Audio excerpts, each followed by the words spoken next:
Good day everyone! For today's video, pag-aaralan po natin on how to lay out class pictures ng ating mga estudyante even though wala tayong naganap na picture taking. So, kailangan makuha natin ang mga picture ng ating mga estudyante. So, syempre, meron yung mga background. So, gagawin natin, isa-isa natin tong i-remove. So, punta lang tayo sa remove.bg to remove the background of each photo. Yan. Since, kunwari, ready na kayo, nabura nyo na lahat ng background ng mga pictures, pwede na natin siyang i-download isa-isa. And then, we are now ready for canva.com. Punta tayo dyan, canva.com. And then, create design. And then, create natin siya ng 7 by 5. Kung wala pa po kayong Canva account, meron po ako dito yung tutorial. Pwede nyo po ring panoorin. Yan. So, nakapag-create na tayo ng design. Naset na natin siya sa 7 by 5, which is the size of a class picture. Yan. Ilo-load na natin yung mga images isa-isa. So, mapansin nyo, medyo yung picture nag-shoot dun sa frame. Ano po? So, gagawin lang natin. Click lang uli natin, tapos adjust. Kung nahihirapan tayo, pwedeng arrow up or arrow down. So, this time, ili-layout na lang natin po siya ng naka-balance. Yan, iporma-porma na natin yung mga bata. So, dito gumamit lang po ako ng 2 pictures ng bata. Yan, wala akong makuha picture ng estudyante na may permit eh. Kaya kumuha na lang ako dito rin sa canva.com para wala tayong copyright.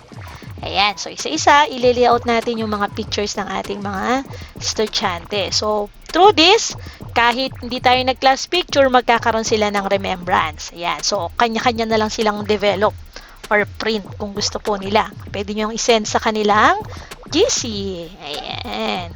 So, yan, ibabalance lang natin. So, since 2 picture lang po yung ginamit ko dito, nagka-copy-paste lang ako ng pictures ng mga bata. So, tayo, syempre, isa-isang picture ng ating estudyante. Nasa inyo na kung boy, girl, or boys. Pero usually dito sa atin ay nasa taas yung boys or kaya nasa baba yung girls, sama-sama yung boys, sama-sama yung girls. Dito, ginawa ko, iba naman. So, yan, boy, girl, and then insert natin syempre yung ating picture na syempre po natanggalan na natin din ng background sa remove.bg. Napakadali pong magtanggal ng background sa remove.bg. Dati ang gamit ko ay Photoshop, ngayon ay canva.com na lang. Canva.com, remove.bg rather. Yan, napakadali. Isang upload lang, mamaya tanggal na ang kanyang background. Ayan, so yan, ipoporma na lang natin siya. Tapos kung anong gusto nyong background, gusto nyo gradient lang or solid color, or kung anong background na gusto nyo, kung anong graphics. For this one, gagamitin ko dito ay yung background ng aming school. Yan. So, ganyan lang. I-layout natin siya pauti-uti. Ayan. Sana po makatulong ang video na to. Paki-share na po and subscribe sa ating YouTube video. Meron po ako ditong ginawang mga video tutorials. So, mga simple editing lang wherein makakagawa tayo ng ating video lessons, photo editing, video editing. Ayan. So, sana po mag-subscribe na mga hindi pa nakaka-subscribe at salamat po sa lahat ng ating 19K subscribers. Ayan. So, ilo-load ko na ngayon yung background. Ayun, kinlik ko lang siya. Ayan. Tapos, pwede na tayo dito mag-insert na lang ng mga boxes or graphics or mga text. Ayan. Lagyan natin yung name ng school, name ng advisor, ng principal, ng PSDS natin. Yan. So, tayo na yan yung ating creativity na ang masusunod. Baka mas maganda pa po yung inyong magagawa compare dito sa aking nagawa. So, ito lang yung simplest form na aking ginamit. Di ba pa? Ang dali. Para tayong nag-layout na talaga na like a pro. Ayan. In simple way lang. Ayan. Naka-layout na tayo. Ready na ang ating class picture. Lalagyan na natin ng name ng school. Yan. Ng section, ng advisor. And school year. Don't forget. At syempre, wag nating kalilimutan ang ating school logo.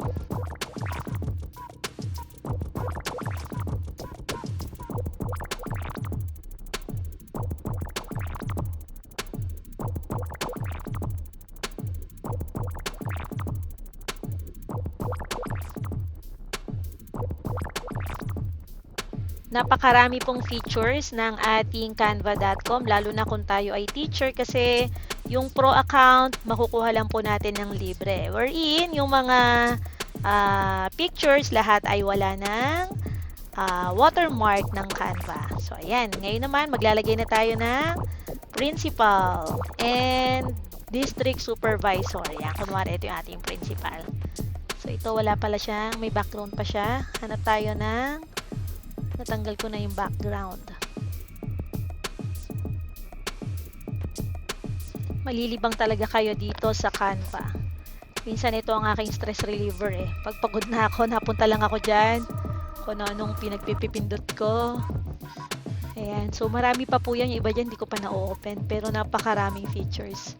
Mag-enjoy talaga kayo. Kahit wag na kayo mag-google kasi may pictures na siya. Makikita nyo yan dyan. May pictures, may background, may font na madami, may effect na yung font, may nag-glow, etc. etc. As in, marami talaga siyang features. May video din, may mga short video clippings. So, minsan ako gito nag-layout. Tapos, sinesave ko na lang siya as PowerPoint. May tutorial din po tayo dito sa ating YouTube channel, Teacher Arlene. Don't forget to subscribe.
Kung nakatulong po ang video na ito, please palambing naman dyan ng share, like, and subscribe.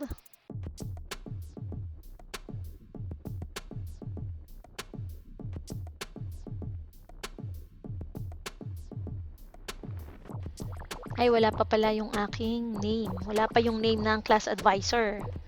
Yan, so pwede natin ilagay dyan sa ilalim. Tapos yung name natin, ayan lang.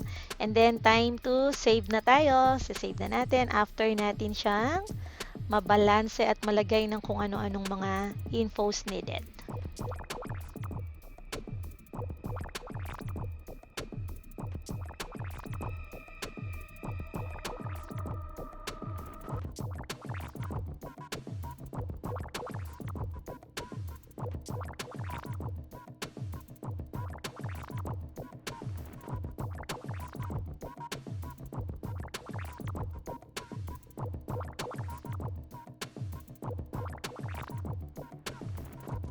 Yan, so pag kontento na kayo dyan, punta lang tayo sa download.